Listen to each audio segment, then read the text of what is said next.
देखो जो कुछ हो रहा है सब शुभ है। कहा जाता है ना, शुभ अशुभ का त्यागी बनो। तो ज्ञान में आओगे तो वैसे तो जो भी हो रहा है शुभ है, अशुभ कुछ होता ही नहीं है। लेकिन संसार की दृष्टि में जो अशुभ है, तुम्हारी दृष्टि में तो कुछ अशुभ नहीं है, लेकिन संसार की दृष्टि में जो शुभ है और अशुभ है उसको भी तुम्हें महसूस करना है। तो जो तुमको पहले अशुभ लगता था उसको भी तो छोड़ देते हो, तो जो शुभ लगता था उसको भी छोड़ दो। शुभ अशुभ का त्यागी। और वैसे दुनिया में कुछ अशुभ होता ही नहीं है। ईश्वर जो करते हैं न्याय से करते हैं, उसमें भलाई छिपी है, उसमें अच्छाई छिपी है। ज्ञानवान इस भावना में रहता है तो उसके लिए कुछ अशुभ होता भी नहीं है, उसका कुछ बुरा होता भी नहीं है। जगत वालों को दिखता है कि इसके साथ बुरा हुआ, लेकिन वो ज्ञानवान है, वो समझता है भगवान ने जो किया अच्छा किया, मुझे छुड़ा दिया। एक दृष्टांत बताया जाता है इस बात के ऊपर कि एक बार भगवान शिव पार्वती वेश बदल के, ऐसे गरीब का बूढ़े का वेश बना के धरती पर आए, पृथ्वी पे घूमने के लिए। क्योंकि पार्वती जानना चाहती थी कि आपका भक्त कौन कौन, देखो आपके भक्त हैं, थोड़ा उनके देखते चलें, उनके दर्शन करते चलें, कौन कौन आपके नाम लेते हैं इतने सब पृथ्वी पे। तो घूमते घूमते वो ऐसे चल रहे थे, तो गरीब का ऐसे वेश बना के गए थे। तो मांगेंगे कुछ किसी से तब तो पानी मिलेगा, तब तो कुछ खाने को मिलेगा। तो एक बहुत बड़ा सेठ का अच्छा सा बड़ा सा घर था। तो भगवान ने कहा कि चलो पार्वती यहीं से देखो मांग लेते हैं कुछ। पार्वती बोली इतना बड़ा सेठ है, हमें तो बिल्कुल देगा, बहुत कुछ देगा। तो उसके दरवाजे पे गेट पे जाके आवाज लगाई, कुछ दे दो। तो सेठ ने तो डांट के भगा दिया, तुम लोग कुछ नहीं मिलेगा, भिखारी तुम लोग चले आते हो। वैसे वो बड़ा भगवान का नाम लेता था, वैसे बड़ा मंदिरों में जाता था। तो उसने ऐसे ही भगा दिया, बोला कि नहीं नहीं जाओ यहाँ से, कुछ नहीं मिलने वाला तुमको। तो ऐसे अपमानित करके भगाने लगा। तो वो लोग चल दिए, वे नहीं दे रहा तो चल दिए। लेकिन चलते चलते भगवान शिव ने उसको आशीर्वाद देके गए, चलो फलो फूलो, अच्छे से फलो फूलो। तो पार्वती को बड़ा अजीब लगा, बोले भगवान उसने आपका इतना अपमान भी किया, कुछ दिया भी नहीं, तो भी आप अपने दिल से उसके लिए आशीर्वाद दे रहे हैं। वो कुछ नहीं बोले, बोले क्या बोले, वही आशीर्वाद दे रहे। आगे चले तो आगे एक गरीब की झोपड़ी थी, अकेला रहता था, भगवान की भक्ति भी अंदर अंदर काफी करता था। उसके पास एक गाय और उसका बछड़ा थे। तो वहां पहुंचे, कुछ दे दो। तो बोला आओ आओ बैठो, अभी देता हूँ। उसने उसी समय अपनी गाय का दूध निकाला था। तो कहता है कि और तो कुछ नहीं है इस समय, मेरे पास दूध है, तो बैठो, ये मैं तुम्हें देता हूँ पीने के लिए, गर्म करके अभी पीने के लिए देता हूँ। तो उसको वो उसने किया और दिया पीने के लिए दूध। जब पिया, पार्वती बड़ी खुश, देखो कितना अच्छा है, इसने हमको बिल्कुल गाय का ताज़ा ताज़ा दूध पिलाया। चलने लगे तो भगवान शिव ने कहा तेरा गाय बछड़ा मर जाए। अब तो पार्वती को बहुत अंदर में अटपटा लगा, ये क्या बात हुई, जिसने इतना सम्मान भी किया, हमको दिया भी, तो ऐसे उसके लिए चलते चलते बोलते जा रहे भाई तेरा गाय बछड़ा ही मर जाए। वैसा क्यों कहा भगवान आपने, आपकी बात समझ में नहीं आई। वो तो आगे चल दिए थे। तो पार्वती को समझाया कि देखो वो जो सेठ है वो माया में इतना लिप्त है, तो उसने इतना अपमान किया तो भगवान को मेरे को कहाँ पाएगा। तो इसलिए मैंने कहा कि तुम और उसमें लिप्त रहो, मतलब और तुम्हारी फले फूलेंगे, माया बढ़ेगी, तो जितनी तुम्हारी माया बढ़ेगी उतने तुम और उसमें लिप्त हो जाओगे। जो थोड़ा बहुत भगवान का नाम लेते हो वो भी नहीं लोगे। ये माया जितनी बढ़ती है उतने झंझट भी तो सबके बढ़ते हैं, उतना मन में परेशानी भी तो आती है, तो इसी झंझटों में ही रहेगा। तो ऊपर से वो दुआ थी, मगर थी तो उसके लिए बद्दुआ ही ना। कोई सोचता है कि हाँ इसको बहुत कुछ मिल गया, लेकिन बहुत कुछ मिल के वो भगवान से दूर हो गया, तो ये उसके लिए अच्छा थोड़ी है। दृष्टि वाले, जो संसारिक दृष्टि वाले हैं, वो बोलेंगे बड़ा अच्छा है इसके लिए ये, लेकिन वास्तव में उसकी भलाई उसमें छिपी हुई नहीं है। हर एक की भलाई परमात्मा को पाने में ही छिपी है। जो सत्संग में आ जाता है, जो ज्ञानवान बनता है, जो ईश्वर की प्राप्ति के लिए यत्न करता है, उसी का जीवन सफल है। और उसी को भलाई उसकी ये होती है कि वो अच्छे रास्ते पे लग जाता है। उससे बुरा काम कुछ होता नहीं, ना तन से, ना मन से, ना वाणी से। लेकिन जो माया में लिप्त है, उससे तो कितने सारे बदकर्म बनेंगे।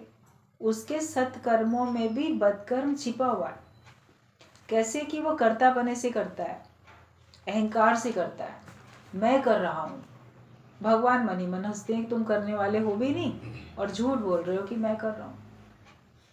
करन करावन आपे आप, मानुष के कुछ नहीं हाथ। मनुष्य के हाथ में तो कुछ है नहीं, भगवान करता है। लेकिन मनुष्य अहंकार करता है।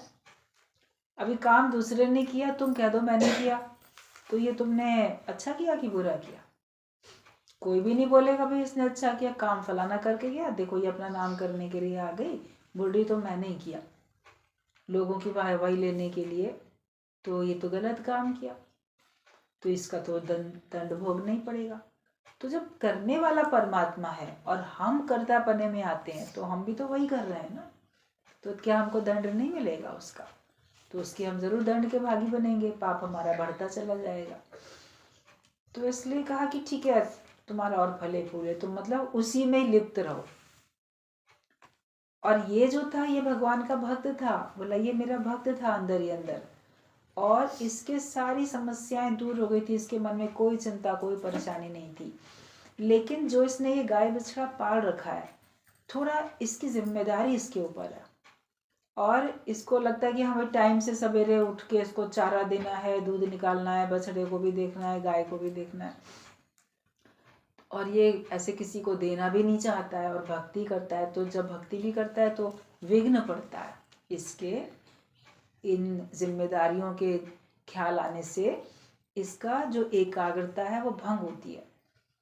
और ऐसे ये पली हुई है तो किसी को ऐसे देगा भी नहीं। लेकिन अगर ये नहीं रहेंगे तो ये और एकाग्रता से भक्ति करेगा और ये मेरे को प्राप्त हो जाएगा। इसका मन अगर इधर उधर नहीं जाएगा, एक ही जिस जगह पे जा रहा है वो भी कारण हट जाएगा, तो फिर ये मुझे प्राप्त हो जाएगा, ये मुक्त हो जाएगा।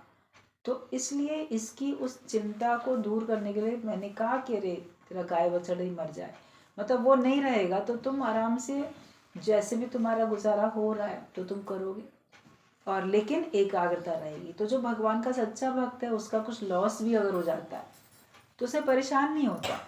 उधर भगवान की मर्जी, भगवान ने जिम्मेदारी दी थी, हम उसको प्यार से निभा रहे थे, और अगर वो भगवान ने जिम्मेदारी हमारे सामने से हटा दी, वो काम हटा दिया, तो हम खाली हो गए, तो हम और भक्ति करेंगे। अज्ञानी लोग तो रोएंगे, अब हम क्या करें, हम खाली हो गए, मेरा फलाना चला गया, मेरा ये चला गया। लेकिन जो ज्ञानवान होगा वो किसी के जाने में रोएगा थोड़ी। अभी गुरुजी बोल रहे थे, वो लोग ये चला गया वो चला गया, उसमें दुखी होगे रोगे, लेकिन क्या कभी बोलते हो भगवान चला गया? तो भगवान के लिए थोड़ी बोलते हो वो चला गया, तो वो तो सदा रहता है। तो जिसने उससे लगन लगा ली उसको कोई चिंता करनी नहीं पड़ेगी, उसको कभी अकेलापन महसूस नहीं होगा, उसको कभी उदासी आएगी नहीं, कभी उसको नहीं सुनापन लगेगा कि मेरा कोई नहीं है चला गया। बोलेगा मेरा तो सब कुछ है, भगवान मेरे साथ है, मेरा सब कुछ है। तो बाहर की परिस्थिति किसके लिए शुभ हुई किसके लिए अशुभ हुई। सेठ सोचता है कि मेरा बहुत सारा धन संपत्ति है, ये मेरे बड़े शुभ कर्मों का फल है, जरूर शुभ कर्मों का फल है, लेकिन उसके बाद तो वो अशुभ ही कर रहा है ना। फिर ईश्वर से दूर होके कर्तापने में आके अगर काम करता है, अहंकार से करता है और उस धन का दुरुपयोग करता है, तो फिर वो अब तो अशुभ कर रहा है। और जो इस समय गरीब है तो जरूर उसके किसी अशुभ कर्मों का ही मान लो फल है, ऐसा भी मान के चलो। लेकिन अगर वो इस समय भगवान की भक्ति करता है, माया में मन नहीं रखता, मन अपना भगवान में लगा लेता है तो अब तो वो शुभ कर रहा है ना, तो जो अब कर रहा है उसका फल उसको अब मिलेगा, अभी से मिलना शुरू हो जाएगा। तो भगवान का नाम लेना शुरू करो, भगवान के आश्रय छोड़ दो सब कुछ, तुम्हारे मन में शांति आ जाती है। मन शांति आई तो बजी बधाई, ऐसे बधाई गीत तुम्हारे अंदर से ही बजने लगते हैं जब तुम्हारे मन में शांति आ जाती है। तो अपने मन को शांत रखना हमारा काम है। जगत को अंदर नहीं रखो तो आपका मन शांत है, भगवान को अंदर रखो तो आपका मन शांत है, और वरना तो मन अशांति है, शांत है। जगत के कारण ही तो अशांति है, तो जगत है तो मन अशांत है, और भगवान है तो मन शांत है। आपके हाथ में है। और ईश्वर आता है तो जैसे हमारे अंदर आनंद आ जाता है, इतनी अंदर में प्रसन्नता, हल्कापन होता है जो कभी जाता ही नहीं है। कोई चिंता नहीं, कोई परेशानी नहीं, कोई दिमाग में कोई ख्याल नहीं। दादाजी बोलते थे अगर कोई ऐसे ही एक्सरे मशीन निकले जो कि मनुष्य के विचारों को चेक करके विचारों की कॉपी कर दे, वे एक्सरे होता है आपके अंदर का, बाकी सब तो दिखा देता है। अल्ट्रासाउंड होता है वो भी आपके अंदर का सब दिखा देता है, लेकिन तुम्हारे अंदर कोई ख्याल चल रहा है कि नहीं चल रहा है, ऐसी कोई मशीन नहीं है कि ब्रेन का कर ले कि हाँ इसमें ख्याल चलते हैं कि नहीं चलते हैं। वैसी कोई नहीं बनी मशीन। बोलते अगर कोई ऐसी मशीन बने तो वो देखेगा मेरे अंदर कोई विचार ही नहीं चल रहा है। ये बोलते थे दादा भगवान, मेरे अंदर कोई विचार नहीं चल रहा है, निर्विचार अवस्था हो गई है। तो क्या उनके अंदर कोई विचार नहीं चलते होंगे? मन ये सोचेगा सत्संग आना है, जाना है, सत्संगी फलाना आया कि नहीं आया, अच्छा उसको चिट्ठी लिख दें, ये कर दें। वो ऊपर ऊपर से मान लो कह भी दिया, मगर अंदर वो चिंतन नहीं चल रहा है। और अगर वो चिंतन किसी खास के लिए चल भी रहा है तो उसके उद्धार के लिए चल रहा है, उससे उनको कोई कष्ट परेशानी थोड़ी हो रही है। मान लो आप निष्कामी होके किसी के लिए थोड़ी देर कुछ सोचा तो 24 घंटे थोड़ी चल रहा है। आप अपने बाल बच्चों के लिए तो 24 घंटे सोचते रहते हो, और उसमें दुखी भी होते हो, उसमें दिमाग पे बोझ भी पड़ता है। वो समस्या कितनी जल्दी चली जाएगी उसके लिए कितना आप यत्न करते रहते हो। लेकिन निष्कामी होके आपने हर एक के लिए कुछ किया, सत्संग सुनाया, पत्र लिखा, या किसी से उसकी समस्या पूछ के समाधान किया, तो उससे तुम्हारा 24 घंटे थोड़ी तुम्हारा दिमाग चलेगा। एक शरीर का डॉक्टर भी जो होता है वो एक दिन में न जाने कितने पेशेंट देखता है, सबका हाल पूछता है, सबकी बीमारी देखता है, सब अलग अलग बीमारी वाले उसके पास आते हैं, ध्यान से सुनता भी है, उसको ट्रीटमेंट भी करता है, उसको लिख के दवाई भी देता है। लेकिन जब अपने घर जाता है तो क्या उन सारे मरीजों की चिंतन करता है क्या बैठ के? हाय उसको ये बीमारी, उसको ये, वो कब ठीक होगा और उसके लिए क्या करे? किसी एक का भी चिंतन नहीं करता वो घर में आके वो अपने घर में अपने हिसाब से बैठता, अपना उसने कितनी कमाई की वो देखेगा, अपने बाल बच्चों को देखेगा। तो जहाँ पे मैं मेरा है चिंतन तो वही है, चिंताएं भी है, चिंतन भी है, विचार भी वही चल रहे हैं। भगवान का भाव अगर है तो वो निर्विचार अवस्था कहलाती है। ये नहीं कि हम बोलें कि हमको तो विचार चल ही नहीं रहा, मुर्दा थोड़ी हो तो तुमको विचार नहीं चलेगा। लेकिन जो तुमको भगवान से जोड़ रहा है और तुम हर वक्त भगवत भाव में हो, तुम्हारे अंदर कर्तापना नहीं, तुम्हारे अंदर जीव भाव नहीं, तुम्हारे अंदर किसी प्रकार का विकार नहीं, काम क्रोध लोभ मोह अहंकार कुछ भी नहीं है, ऐसी तुम्हारी निर्विकारी अवस्था है, तो निर्विचार अवस्था। विचार अपने को देह मानने में ही चलते हैं, लेकिन अपने को देह जब नहीं मानते हो तो आप उमंग में, उत्साह में रहते हो। और इसके लिए हमें अपने लिए संकल्प करने पड़ते हैं, जो रोज रोज तुम लोग संकल्प करते हो किसी ना किसी अवसर पे। तो इसके लिए हमको दृढ़ संकल्प करना पड़ता है कि मैं अपने अंदर के जगत को हटा दूंगा, ये मैं ही हटाऊंगा, क्योंकि मैं ही लेके आया हूँ उसको अंदर में। मैंने ही पूरे संसार को मेरा माना, मैंने ही अपने देह को सत्य माना, मैंने ही परिवार को, माया को, जगत को, सबको सत्य माना है। लेकिन ये सब पासिंग शो है। जैसे बात चल रही थी कि सब एक्टर हो, सब एक्टर चले जाओगे।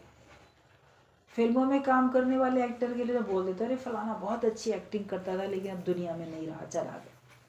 फलाना बहुत अच्छा गायक था, बहुत अच्छे गाने गाता था, अब दुनिया में नहीं रहा, चला गया। तुम भी तो एक्टर हो, तुमको भी पार्ट प्ले करना है, तुम भी दुनिया से चले जाओगे एक दिन। लेकिन संसार का तो काम चलता रहेगा। तो अपने को डिटैच करना तो हम ही को है ना। कुछ तो मेहनत करोगे, मेहनत गुरु की निस दिन, कुछ तुम भी लगा लो जोर। तुम्हें कुछ ही जोर लगाना है, ज़्यादा नहीं लगाना है, थोड़ा ही जोर लगाना है। लेकिन वो थोड़ा भी हम नहीं करना चाहते, वो थोड़ा भी हमसे नहीं होता है। नहीं होता है तो गुरु मददगार ज्ञान देता है।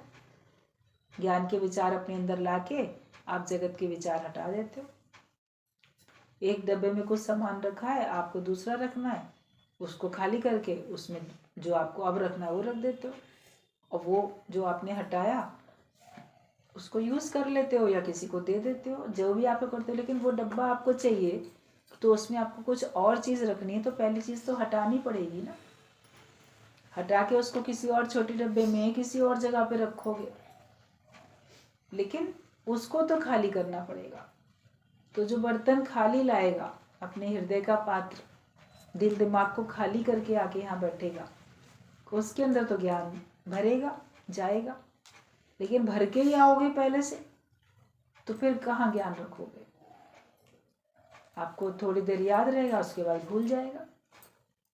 संजो के तो नहीं रख सकते ना अपने दिल दिमाग में। वो तभी रख पाओगे जब अंदर से जगत की प्रलय हो गई। तो शुभ अशुभ कुछ नहीं होता ज्ञानी की दृष्टि में। शुभ में अशुभ छिपा है, अशुभ में शुभ छिपा है। अगर आप ऐसे देखो तो ज्ञानी ये देखता है कि जो भगवान करते हैं मेरे भले के लिए करते हैं, इसमें मेरी भलाई छिपी हुई है। अभी उस भक्त के गाय बछड़ा मर जाए, वो सोचने में भलाई छिपी हुई है। तो भगवान अपने भक्त को अगर मान लो कोई कष्ट दे भी रहा है, तो भक्त तो ये समझता है इसमें मेरी बहुत बड़ी भलाई छिपी हुई, क्योंकि एक मैं और एक मेरा भगवान, दो ही हैं, तीसरा है ही नहीं। एक भजन की लाइन आती है, हम दोनों के बीच में अब तो और न कोई आए। तो लोग क्या समझते हैं स्थूल बुद्धि वाले, भाई एक गुरु है, एक हम है, और हम दोनों के बीच में कोई तीसरा शिष्य है, तीसरा कोई और सत्संगी नहीं आना चाहिए, बस हम ही दो रहें। तो ये नहीं होता है। मतलब हम दो, एक मैं जीव और एक मेरा भगवान ब्रह्म, एक तुम एक भगवान। और अगर मान लो स्थूल रूप से भी मान रहे हो, तो और ना कोई आए तो तेरा मन ना आए, तेरे अंदर का जगत ना बीच में आए। अगर स्थूल रूप से भी देखते हो तो ये बोलो कि बस गुरु है और हम हैं, तो हमारे बीच में हम रहे और गुरु रहे। तुम्हारे अंदर तो पूरा संसार भरा पड़ा है, अपने पूरे संसार को लाके गुरु के सामने उड़ेलते हो, दिखाते हो मेरे अंदर इतना इतना है ये सब। तो गुरु के तुम्हारे बीच में भी तो कोई नहीं आना चाहिए ना। उस जगत को तो हटा के खाली होके तो आओगे। बोलो नहीं, बस मैं हूँ और एक तुम हो। तो गुरु तो फिर तुमको निराकार से मिला देगा, एक तू जीव है और एक ब्रह्म है, इसके बीच में कोई नहीं आए। और फिर जब हम ज्ञान के प्रेम के गीत गाते हैं, तो फिर हम दो मिलके एक हो जाते हैं, जीव और ब्रह्म मिलके एक हो जाते हैं। तुम पहले दो बनो, उसके बाद एक बनोगे। तो क्योंकि तुम एक ही अपने आप में पूरा झुंड हो, एक ही अपने आप में पूरा समूह हो, एक ही अपने आप में पूरा संसार हो, तो सारे को कैसे कोई लेके तुमको करेगा? गुरु अकेला तुमको अपनाएगा। हम बोलते हैं हमको हमारी सारी समस्याओं, परिवार सबके सहित अपना ले। ठीक है, अपना लेगा, लेकिन तुम छोड़ दोगे तब अपनाएगा। तुम उसके ऊपर डोरी सौंप दोगे, छोड़ दोगे, तो वो अपना लेगा। तुम अपना बना के रखोगे कि मेरा है, इसको ठीक कर दो, बोलो नहीं, तुम्हारा है, तुम जानो ठीक करो या ना ठीक करो। ये भाव रखोगे तो तुमने छोड़ा, वरना तुमने कुछ छोड़ा थोड़ी। तो बताया कि वैसे तो कुछ जो कुछ हो रहा है सब शुभ है, अशुभ तो कुछ भी नहीं होता है। परंतु फिर भी नए साल में जो संकल्प जो लेगा उसके वो पूरे हो जाते हैं, क्योंकि सत्संग भी एक कल्प वृक्ष ही है। समुद्र मंथन से कल्प वृक्ष निकला कि उसके नीचे जो बैठ के जो सोचेंगे वो हो जाएगा। तो सत्संग है वो कल्प वृक्ष, यहाँ बैठ के जैसा सोचोगे वैसा हो जाएगा। तो छोटी छोटी चीजें क्यों मांगो अपने अंदर से, कुछ बड़ा सोचो, जो चाहोगे वो हो जाएगा। तुम भगवान बनना चाहो तुम भगवान हो जाओगे, मुक्त होना चाहो तुम मुक्त हो जाओगे, ईश्वर से मिलके एक होना चाहो तो एक हो जाओगे। बाकी मन फिर माया में, मन फिर पदार्थों में है, तो फिर तुम दूर हो जाओगे। फिर तो 84 लाख योनि भटकते रहना। जितने भी मनुष्य के अलावा जितने भी कुछ देखते हो ना आंखों से, देखो तो सोचो कि मैं भी ये बन चुका था, ये भी मैं आगे बन सकता हूँ। जो भी तुमको कीड़ा मकोड़ा, पशु पक्षी जो दिखाई देता है, दिखाई देने के बाद एक विचार कर लेना, अगर ज्ञानवान नहीं बनूंगा तो मैं भी ये कभी बन सकता हूँ। चींटी चीटा जो तुम्हारी आँख के आगे कुछ ना कुछ तो आते ही है, छिपकली मकड़ी कुछ तो आती है तुम्हारी आँख के आगे मनुष्य के अलावा। ऐसा तो नहीं कि सारे दिन में तुम्हारी आँख के अलावा कोई और योनि का कोई दिखता ही नहीं है। पेड़ पौधे भी दिखते रहते हैं, सभी कुछ बहुत कुछ दिखता रहता है। तो ये विचार किया करो अपने को वैराग्य में लाने के लिए। अगर ज्ञान पक्का नहीं किया तो इनमें से पता नहीं मैं क्या बन जाऊंगा, और वो बन के मैं कैसा रहूँगा, कहाँ रहूँगा, क्या करूँगा, उन सब से मुझे छूटना है। अपने से मेहनत करनी है, अपने से हमको संकल्प लेना है। और सत्संग है कल्प वृक्ष। संकल्प का अर्थ भी यही है, जो कार्य कल्प में युगों में होने वाला हो, वो गुरु के संग से जल्द हो जाए। संकल्प, संग करोगे गुरु का, तो जो कल्प में काम होता वो तुम्हारा संग से एकदम पल में हो जाएगा, तुरंत हो जाएगा। तो हम संग करें, सत्य का संग करें, गुरु का संग करें। ऐसे तो अपने को मुक्त करने के लिए पता नहीं कितनी तपस्याएं करनी पड़ती, कितने जन्मों में जाके तो मुक्त हो पाते। अपने से अकेले से अगर मेहनत करते तो पता नहीं कितने जन्म लग जाते। लेकिन गुरु का संग मिला, उसका ज्ञान मिला, और उसके ज्ञान से हमारा जीवन बदल गया। हमने उसके ज्ञान को अपने जीवन में उतार लिया। और गुरु सख्त दृष्टि भी रखता है। अगर कोई ज्ञान के विपरीत कार्य करता है तो गुरु उसको टोकेगा भी, उसके साथ सख्ती भी करेगा। उस भय से जो होता है सत्संगी, वो ज्ञानवान बनता है। जिसके मन में गुरु के लिए भय है, उसी के मन में गुरु के लिए अच्छा भाव भी होता है। अच्छा प्रेम का भाव होता है तो भय होता है, भय से ही भाव होता है।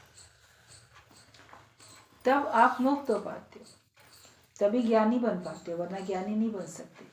तो संग करोगे तो जो काम पता नहीं कितने जन्मों में होता, वो हमारा अभी इसी जन्म में हो जाता है। हम चाहेंगे तो हम इसी जन्म में मुक्त हो सकते हैं। तो संकल्प का अर्थ भी यही है कि जो कार्य कल्प में होना होता है, युगों में होने वाला हो, वो गुरु के संग से जल्द हो जाए। सोने का संग करके व्यक्ति सुनार कहलाता है, लोहे का संग करके लोहार कहलाता है। तो फिर गुरु का संग करके, गुरु का संग करके भला गुरु रूप क्यों नहीं हो जाएगा? होगा कि नहीं होगा? सोना उसके पास है, सुनार है, सोने का काम करता है, लोहार है, लोहे का काम करता है। तो तुम गुरु का संग करते हो, गुरु का काम करते हो, तो तुम गुरु रूप बनोगे कि नहीं बनोगे? तुम्हारे अंदर भी तो बहुत सारे लक्षण आएंगे। संग करोगे तो आएंगे, बाहर से बैठने से संग नहीं होता है। ज्ञान को जीवन में उतारा तब समझो हमने संग किया गुरु का। कि फिर गुरु का संग करके भला गुरु रूप क्यों ना हो जाए। आजकल यहाँ सत्संग हर रोज एक एक पॉइंट को लेकर होता है। मेन बात है उस पॉइंट पर हमारी रहनी बन जाए। जैसे भी पूछा था ना इन्होंने, तो बात चल रही थी, एक एक पॉइंट के ऊपर मान लो सत्संग हो रहा है, तो मेन बात ये कि जिस पॉइंट को आप सुन रहे हो उस पर तुम्हारी रहनी बन जाए। उसके हिसाब से तुम अपना जीवन चलाना शुरू कर दो, उसी के हिसाब से कार्य करना शुरू कर दो। जैसे एक दिन चला, गुरु का संग करके गुरु जैसे हुए या नहीं, एक पॉइंट कि तुम गुरु का संग तो बहुत करते हो, लेकिन तुम गुरु के जैसे बने कि नहीं बने। तो उसके लिए अपने अपने मन से पूछ लेना सब लोग कि हम वास्तव में अभी तक गुरु जैसे बने कि नहीं बने। बाहर के एक्शन के कर्मों की नकल नहीं, निश्चय में उसके जैसे बने हो कि नहीं बने हो, प्लस कार्य भी तुम्हारे से कौन सा हो रहा है। दोनों बातें मायने रखती हैं, वरना मनुष्य ठगी करता है। निश्चय में हम वैसे बन गए, ठीक बात है, लेकिन हो कहाँ, बैठे कहाँ हो, कार्य तुम्हारे से कौन सा हो रहा है, बाहर से दिख रहा है। तो दोनों ही बातें हमारे जीवन में, बाहर से भीतर से, दोनों प्रकार से हमको अंदर से ज्ञानवान होके रहना है। गुरु के जैसा बनना है, मतलब जैसा गुरु सोचता है, जैसा वो कार्य करता है, वैसे ही हम भी करें, सहयोगी बन के उसके हम भी वैसे ही कार्य करें। ये हम देखें कि हम अभी गुरु का संग करके गुरु जैसे बने कि नहीं बने। गुरु मुक्त है, छूटा हुआ है, निर्बंधन है। तुम मुक्त हो कि नहीं, छूटे हुए हो कि नहीं, निर्बंधन हो कि नहीं। वो माया रहित है, विकार रहित है, तुम माया रहित हो कि नहीं, विकार रहित हो कि नहीं। वो कर्तापने में नहीं आता, अहमता में नहीं जाता, ममता में नहीं जाता। हम जाते हैं ममता में, अहमता में, कर्तापने में, उसी में लिप्त रहते हैं कि हटे हुए हैं। हम एक पल में सब कुछ छोड़ के जा सकते हैं कि नहीं जा सकते हैं, ये हमको अपने अंदर चेक करना पड़ेगा। मेरे से सब छूट जाए, कुछ ना रहे, सारे विश्व की प्रलय हो जाए, कहते होवे प्रलय इस विश्व की, मुझको ना कुछ भी त्रास है। ब्रह्मा विष्णु शिव का होता नाश है, पर मेरा ना होता नाश है। तो ये स्थिति है कि नहीं है? गुरु की है। कुछ भी नहीं है, वो तो खाली भी हाथ चल देगा, उसको परवाह नहीं, कहाँ रहेंगे, कहाँ से खाएंगे। मेरा सब चला गया तो उसको परवाह नहीं। संत का सब चोरी हो गया तो भी नाच रहा था, खुश था। अरे कैसे तुम खुश हो, तुम्हारा तो कुछ भी नहीं बचा। कहता तन के कपड़े तो बच गए ना जो पहने हुए, इसी बात में खुश हूँ। मतलब कहने के लिए उसने कह दिया, बाकी कुछ भी नहीं होता है तो संत को कोई परेशानी थोड़ी होती है। लोग संत बनने के लिए, सन्यासी होने के लिए सब कुछ छोड़ के ही जाते हैं आश्रमों में। बाहर से तो सब छोड़ ही जाते हैं ना, पति पत्नी बच्चे पैसा घर सब छोड़ के तब जाके बनते हैं। तो तुम निरासक्त होके तो बैठो, वैसे तो बनो। और अगर मान लो हमसे सब कुछ छूट जाए, सारी दुनिया छूटे, सारी दुनिया रूठे, लेकिन श्याम न रूठे, श्याम न छूटे, भगवान न रूठे मेरे से, भगवान न छूटे मेरे से, ये भगवान का भक्त बोलता है कि मैं, बस मैं और मेरा भगवान, और मैं उसमें लीन हो गया तो बस मैं बचा ही नहीं, अब केवल भगवान रह गया, तो चिंता कौन करेगा। उस आत्मिक निश्चय में हम आ गए तो समझो कि हम गुरु का रूप, गुरु के जैसे हम हो गए हैं। निर्विचार अवस्था हमारी हो गई है तो हम गुरु का रूप हो गए हैं। तो ये अपने से मेहनत हमको हर एक को करनी होती है कि गुरु का संग करके गुरु जैसे हुए कि नहीं हुए। दूसरा पॉइंट है, पूर्णतया निरिच्छा हो जाए, पूरी तरह से इच्छा रहित हो जाओ। कितनी इच्छाएं अंदर में होती हैं, भगवान कितनी प्रार्थनाएं करते हो, इच्छाओं के कारण ही तो, भगवान ऐसा कर दो, भगवान वैसा कर दो, भगवान ये ना हो, भगवान वो ना हो। भगवान को तो 24 घंटे याद कर रहे हो, बड़ी अच्छी बात है, लेकिन उसके साथ इच्छाएं जुड़ी हुई। इच्छाएं खत्म हो जाए पूरी तरह से तो भगवान को याद करोगे, भगवान के शुक्राने गाने के। भगवान तुमने मुझे ये दिया वो दिया, इस बात का शुक्राना है। ये नहीं दिया वो मत बोलो, शिकायतें नहीं करो, लेकिन शुक्राने करो। किसी भी व्यक्ति से भी शिकायत नहीं करो, किसी व्यक्ति की शिकायत नहीं करो, और न भगवान की शिकायत करो। जो मिला है, जो पास में है, जो प्राप्त है, मेरे लिए वही सब कुछ है, वही पर्याप्त है, ये भी बहुत है। हम कुछ नहीं होगा तो भी हम खुश रहेंगे। खाने पीने के लिए कुछ भी नहीं होगा तो भगवान ने हवा दे रखी है, हवा खा के जी लेंगे। पार्वती ने तपस्या की शिव को पाने के लिए, जब हिमाचल के घर में जन्म लेके हिमाचल पुत्री कहलाई पार्वती, पहले सती थी, तो तपस्या करने के लिए उसने धीरे धीरे सब छोड़ दिया, खाना पीना सब छोड़ दिया, पत्ते खाने लगी, पत्ते खाना भी छोड़ दिया, तो उसका नाम अपर्णा पड़ा कि ये अब पर्ण भी, जो पत्ते भी थे वो भी इसने खाने छोड़ दिए। एक एक टाइम पे उसका नाम अलग अलग पड़ता चला गया कि अब हम सिर्फ हवा खा के रह रहे।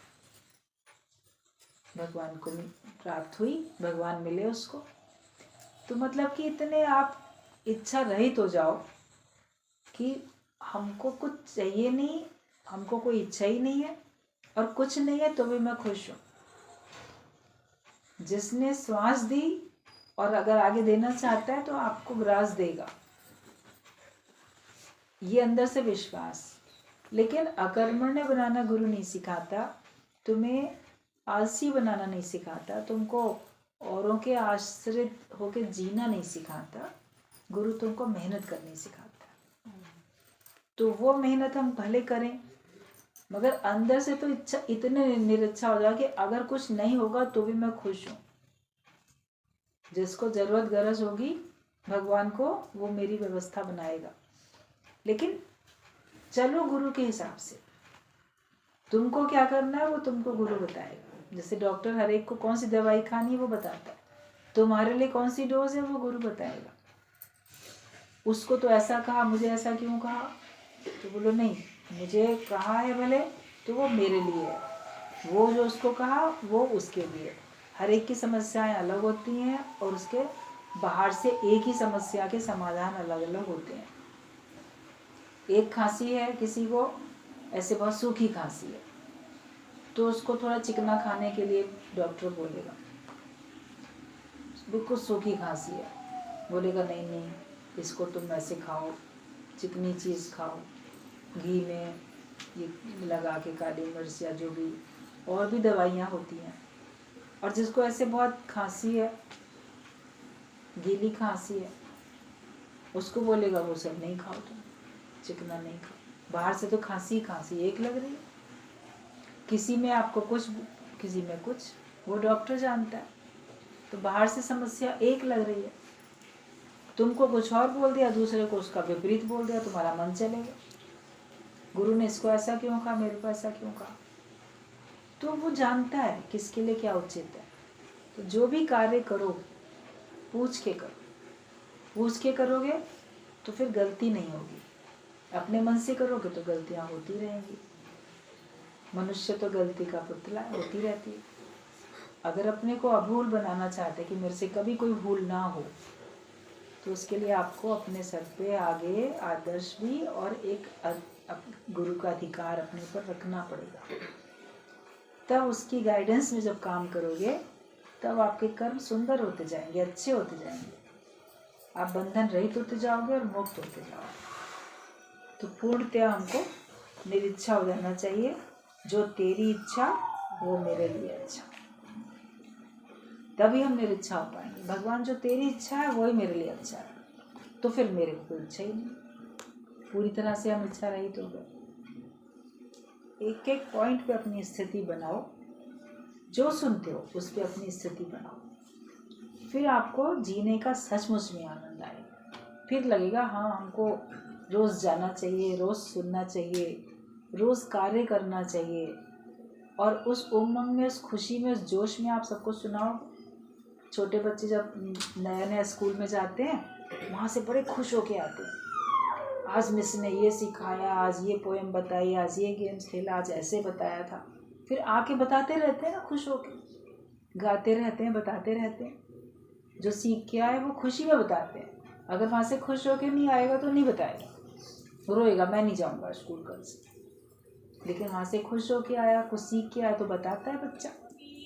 तो तुम लोग सत्संग में आके जाते हो तो खुश होके जाते हो कि रो के जाते हो, ये बताओ। अगर खुश होके जाते हो तो फिर आप सबको अच्छी तरह से बताओगे।